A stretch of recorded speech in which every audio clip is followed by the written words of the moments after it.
going to do Love and Hip Hop Season 4, Episode 1. And I'm also going to do Chrissy and Mr. Jones. It's going to be two shows in one because both of them was about some bullshit. So, it really wasn't too much to either episode, really. So, I'm going to put both of them on one. And if they get better, then I'll separate them. Till then, here we go. It starts off, we got some new people on Love and Hip Hop. We have Tara. She's Peter Gunn's baby mama. So he's on the show now as a cast member. We have Amina, his artist. We have Erica J. She wasn't on this episode, but we have her. Who else was new? And K. Michelle. But, you know, she was from ATL and she moved over to New York, so whatever. So it starts off with Yandy. She's cooking breakfast for little Mandisi, or was it breakfast, dinner, something. She was cooking some shit for little Mandisi since his dad is in jail. She keeps him a couple of days out the week because they didn't want to, you know, mess up the routine they have for this little boy. And they told him that he was in the army or whatever. So he was asking when his dad was coming home. She was like, I don't know. He tells her, like, I know my dad is in the county jail. She like, how did you know? And he was like, well, I was acting like I was sleeping. I overheard. So she was like, oh, that's too much for him to handle. But my thing is, honesty is the best policy. And my thing is, this little boy is 7. And in the new age and time, y'all should have been talking to this little boy, because he can go to school and find out all kind of little stupid information, because kids talk nowadays. No telling who parents is talking too damn much. I'm just saying. So anyway, after that they showed Tara and Peter Guns. She's explaining how she's pursuing acting. So and she got 2 kids, I guess, with Peter Guns. They've been together 13 years. Yada yada yada. They're getting ready for Richard Dallas showcase. So they, you know, just talking, have, you know, basically just flirting or whatever. He trying to get some on the couch. She ain't giving him none. They just got to get ready for the showcase because he's going to present his new artist, Amina. Okay. So anyway, then they show the showcase, and it's Rich Dallas and Yandy. They talk about how they open up a record label together, and they were gonna be looking for scouting new talent and all that kind of stuff. So they open the show with Amina performing. She's performing What Does It Feel Like, I think it is. Not bad, not like the best, but she wasn't bad, especially with the bitches that be on here that be trying to sing like Erica Mena and shit like that. So she wasn't bad. Yandy was crying during the performance because they took her back, I guess, to Mandisi's or whatever. She was reminiscing about Mandisi's. They tell her how good she did at the end. She come over there, she hugged everybody. She hugged Peter. She hugged his wife, his baby mama. She hugged Rich and all that kind of, you know, just introducing herself. They talk about doing business together and stuff like that. So I thought that was okay, whatever. So, but then 2 seconds later, she's sitting at the table. Peter Guns talks to her. They kind of flirting with each other. You could tell there's some little sexual tension between them two. And I'm sitting there like, bitch, didn't you just hug his baby mama like everything was all good? Like, So that shows me right there, I'm not gonna like old girl. Like, for real. My thing is, if she wouldn't have hugged old girl, I would have been like, okay, well, whatever. She wasn't trying to get to know her, whatever. But you went and hugged his baby mama like everything was all good, knowing you like her fucking dude. I don't respect that type of shit. So he tells her, oh, we're going to celebrate tomorrow. She was like, you sure? He was like, yeah, I got to get home. And so she's cool with being the side piece jump off bitch. That's what I'm saying. That's just what she said. Was she cool with doing that? She's cool with keeping their relationship a secret.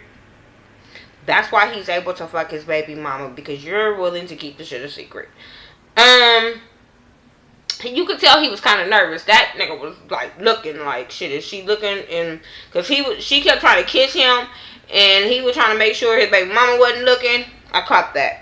Anyway, Tahiri and Joe, they back together. They in the bed laughing and talking or whatever. She's talking about how they working on their relationship. Don't nobody care, because I feel like they gonna be back arguing. He's gonna do some bullshit, so, and we see that. obviously. So that's basically what they was doing. They both got tested. They not having sex because they both got tested for the STDs, and they waiting on the results to come back. So no sex with them. So he's sexually frustrated. Whatever.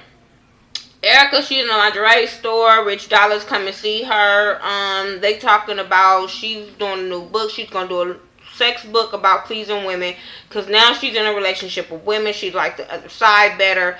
I ain't hating on her. So hey, they talk about the showcase and how they gonna work with Amina. She was like, oh, she's cute, and she brings up how he's Peter Gunn's artist, and she was like, oh, little guns. So she don't like him because she feel like he has something to do with the breakup with her and Rich. So she was telling him, like, you need to be careful with him because he out here doing shit. Sometimes people do be out here doing worse than what they tried to tell you. So I can understand where she coming from, because apparently she had heard some rumors about him. So she was trying to warn Rich. Rich was telling her how proud he was of her on her hustle tip and all this kind of stuff. They was cool. What else? Peter Guns and Amina, they working in the studio. She's singing, he playing the drums. Next thing you know, they flirting, they kissing, they making out, and I'm sitting there like, she was like, you can play with my keyboard, and I'm sitting there like, bitch, you're on the piano. But apparently she got a keyboard tattoo on her side. So yeah, he was kissing all up on that. So he was talking about how he loved her, but Tara's his soulmate. So we see where this is going. He's gonna play both of these bitches on here like a fiddle. K. Michelle arrived on the jet. I mean, like a little plane, private plane or whatever. She try to come up in style. She, her homegirl, Paris picks her up. They talk about how she's ready. You know, she's open to date. She's starting her life over or whatever. She wants her a white man. Paris is like, I don't know no white man. I know some Italian men in Brooklyn, but I don't know white men. So they was laughing about that. She take pictures with her fans. That was cool. So we get to see her trying to, I guess this is right before her album came out. So, Tara and Peter, they're talking because he didn't come home.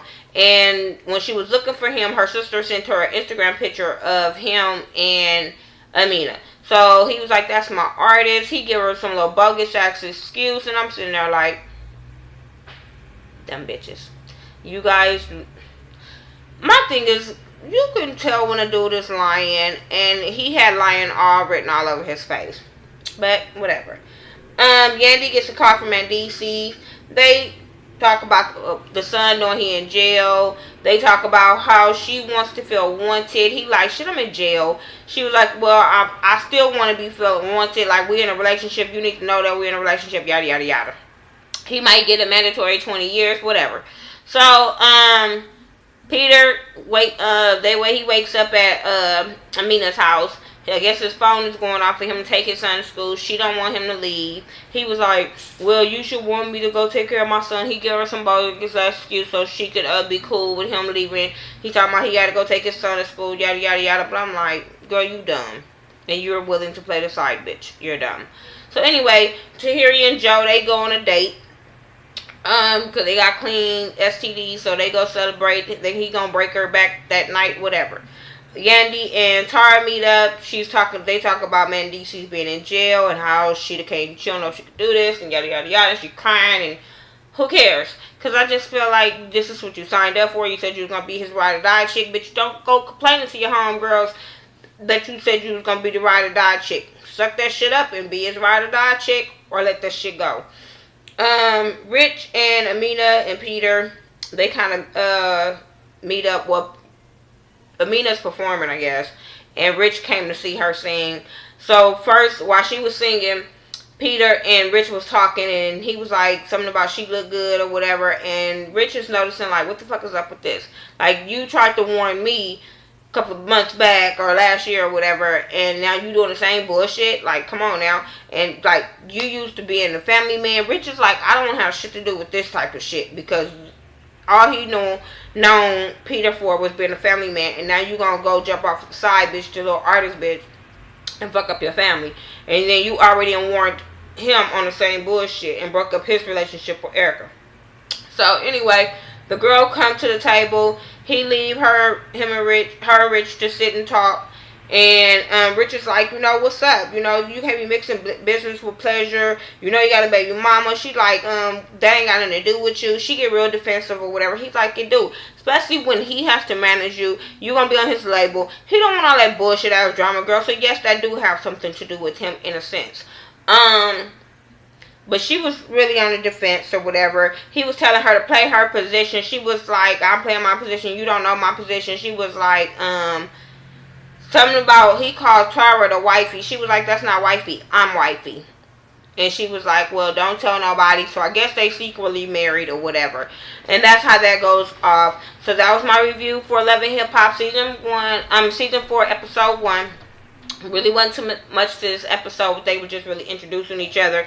And we just see that it's going to be a love triangle with Peter Guns and his 2 jump-offs.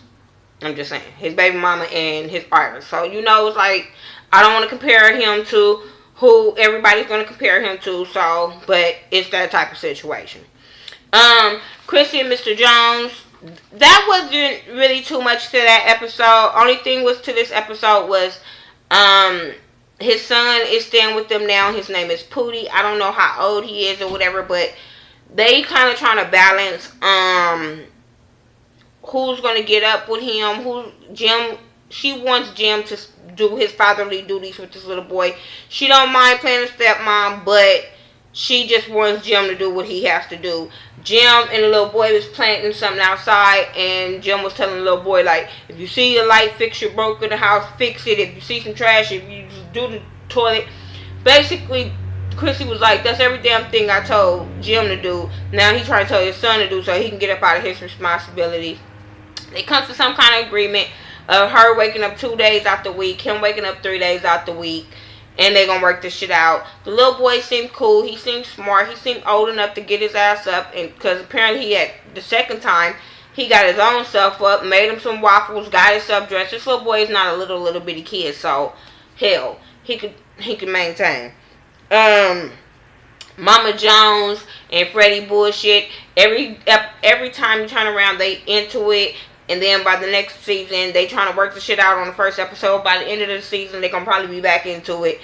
It was rumors that Mama Jones and Freddie was fucking around or whatever. She uncomfortable with them rumors. And then when she want to talk to him, he got fruit and champagne and flowers and a picnic basket and all that shit. And I'm like, this is why rumors are started, stupid ass Freddie. And I think Freddie tried to keep the rumors going so he could stay relevant. He was talking about Mama Jones want him, but I'm like, I think it's the other way around. Or I think it's you just trying to keep your ass on the show. One or the other. But you better stop fucking around before Jim fuck you up again. I'm just saying, like, remember Jim was joking him up, almost joked him up the last time? It's going to happen again. You keep fucking with that boy and mama. But that's really basically it that happened on Chrissy and Mr. Jones. If it gets better, then I'll review it by itself. Like I said, these shows wasn't really exciting tonight. It didn't make you go, ooh, what's going to happen? I can't wait till next week. None of that happened on either show. So, that's why you get both shows in one. Like I said, this is my Love and Hip Hop Season 4, Episode 1. And also my Chrissy and Mr. Jones Season 2, Episode 1. Make sure you rate, comment, subscribe.